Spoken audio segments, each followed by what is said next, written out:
Hala! Day 10 na tayo sa ating 60 days of basic networking. Let's go! Okay, so we're gonna move on to a new video lesson dito pa rin sa ating network cables or connectors module. And ang pag-uusapan naman natin dito is all about connectors or network connectors. Kasi di ba dun sa naunang video, pinag-usapan natin yung mga kable or mga cable. Pero yung mga kable or mga cables niyo, hindi natin yun basta-basta pwedeng itusok na lang sa mga devices or equipment natin without the connectors. Di ba? Yung mga pins or mga yung talagang nagtutusok o yung talagang nandun sa mismong interface ng device or ng equipment. Di ba? So, ang pinakauna sa network connectors natin is the one that we called BNC connector. And this is being used in conjunction with our coaxial cable. Di ba? So, kung mapapansin nyo, dun sa mga coaxial cable natin, we have this so-called BNC connector wherein nandun yung pinaka-conductor niya or copper. So, let me change my camera right now.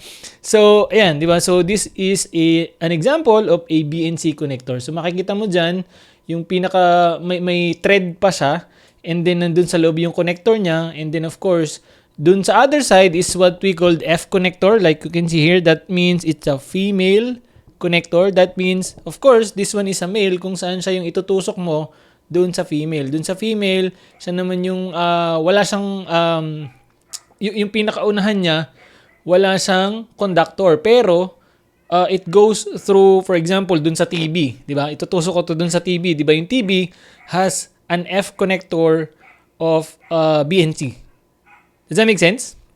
Diba? So, yung karaniwan, BNC is basically yung male connector natin kung saan ito yung tinutusok natin doon sa F connector or female connector na kadalasan ay nandun na sa device mismo. So, yung mga naunang network cards before, naunang mga network devices before, or naunang network equipments before, they have this what we call F connector kasi ang ginagamit nga natin dati ay coaxial cable with the help of BNC. And then of course, pagka doon sa sinasabi nating tawag nun, bus topology, like di ba may ganyan tayo, nandyan yung mga devices natin. We have this T connector wherein it's on the T shape. Pero as you can see here, hindi nyo pa nalang nakikita yung slide ko. So as you can see here, it's more of ito yung nakatusok sa device. Ayan, yung BNC mismo, and then this can go into other devices. Tapos T uli, ganun. So para ka nagdudugsong ng PVC pipe. Right? Does that make sense? Right? Good. Now, the other one is what we called RJ45, which is a registered jack type 45. Okay, so RJ45 are the widely known or widely used 8-pin connector and mostly used for twisted pair. So, di ba, dun sa UTP cable natin, ito yung UTP cable natin. Palit-ulit tayo ng camera. UTP cable natin, and then makikita mo dyan yung RJ45. So, yung RJ45, registered jack type 45 ang ibig sabihin nun.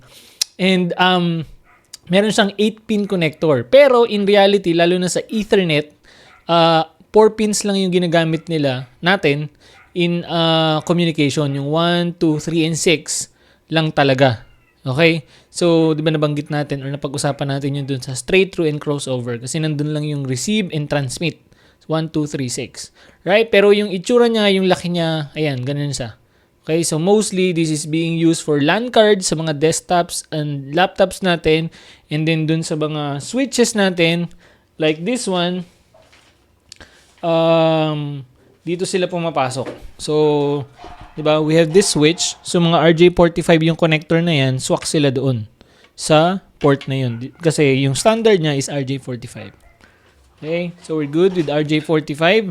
Now, let's move on the third one, which is what we called RJ11. So, same thing lang din.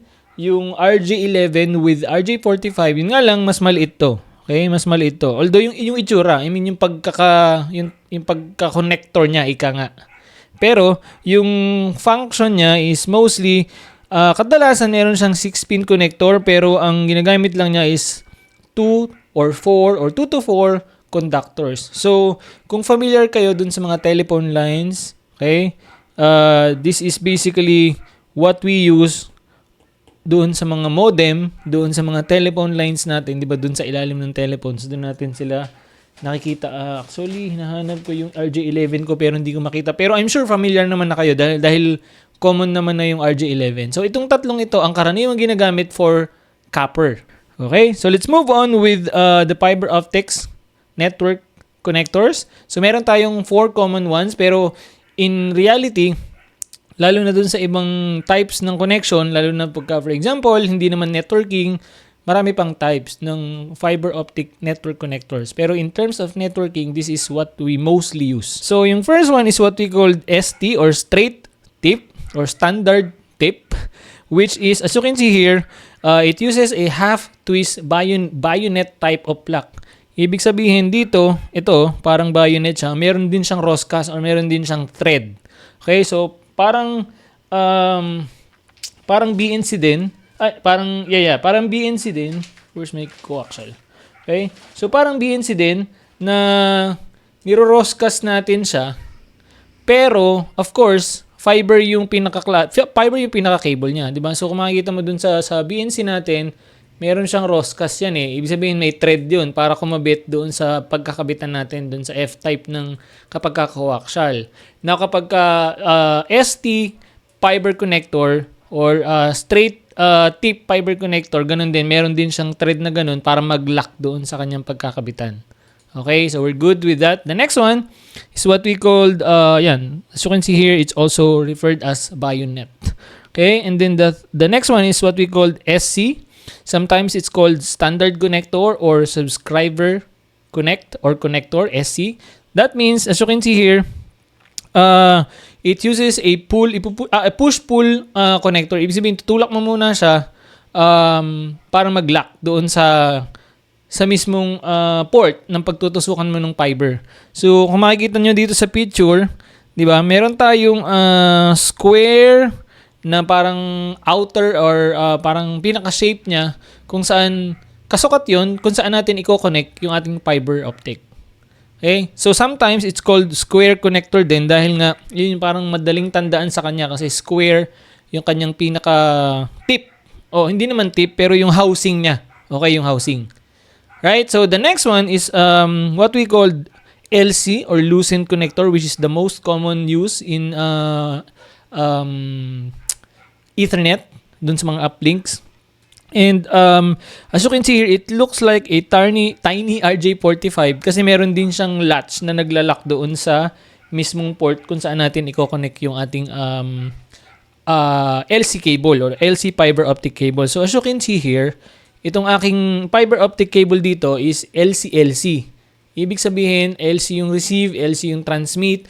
And kung makikita nyo, ayan, meron siya dito na parang sa RJ45 kung saan yun yung nag-i-snap or naglalak doon kung saan natin siya ikakabit. So basically, ikakabit natin to kadalasan kapag walang fiber port is sa SFP or doon sa GBIC or doon sa transceiver or converter na pag-uusapan natin in a bit. Okay? So LC-LC or lucent connector basically looks like an RJ45. Basically, ano rin to parang upgrade din siya ng SC o ng standard connector. Yun nga lang, makita mo, meron siyang ganun. Meron siyang, yung parang latch or lock niya para mag-snap doon sa pagkoconnectan natin. Okay? The next one is what we called MTRJ. Right? And then, MTRJ sometimes referred to as mechanical transfer register jack. Okay? And then, as you can see, ang kaibahan naman niya dun sa mga ibang fiber connector natin is there are two fiber strands within the connector itself. So, kung makikita mo dito sa ating example kanina, magkahiwalay yan, di ba? So, dun sa MTRJ natin, dalawa yung strands ng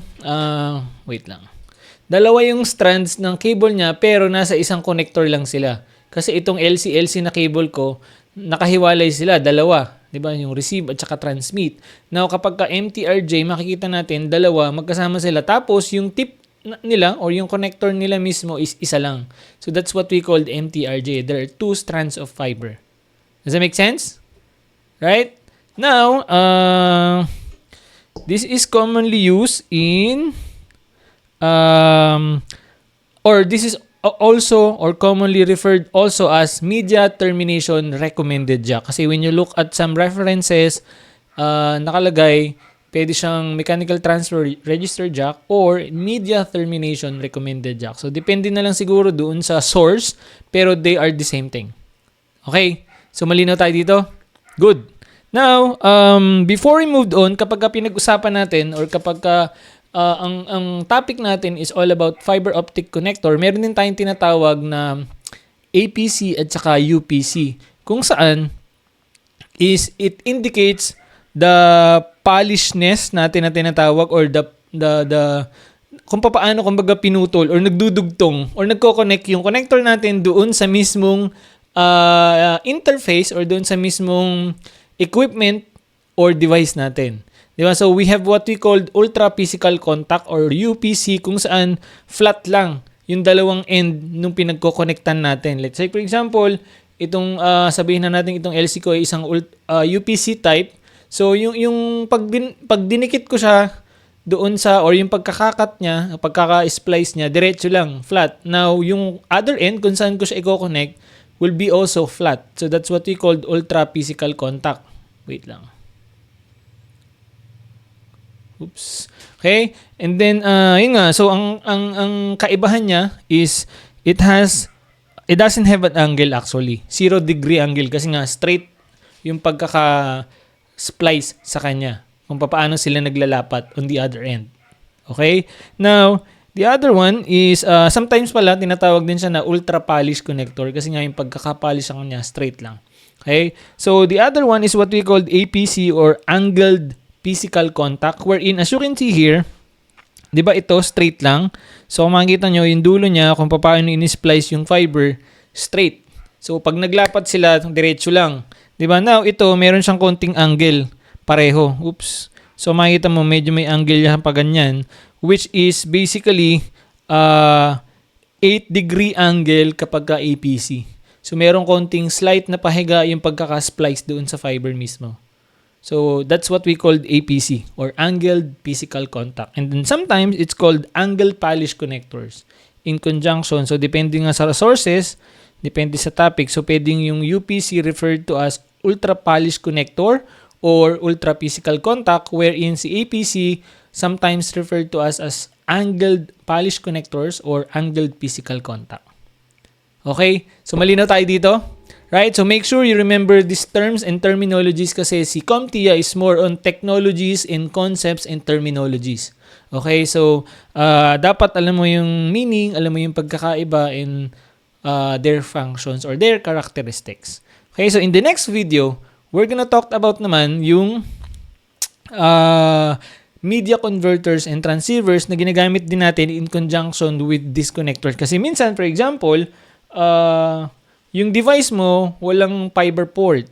Okay naman, yung uplink mo, gusto mo fiber papunta dun sa core switch nyo, katulad nung nabanggit ko dun sa mga naunang video. So, ano yung gagamitin mo? Ginagamitan natin sila ng what we call transceiver as well as converter kung gusto natin i-convert yung different connector into different types of equipment or device and so on and so forth.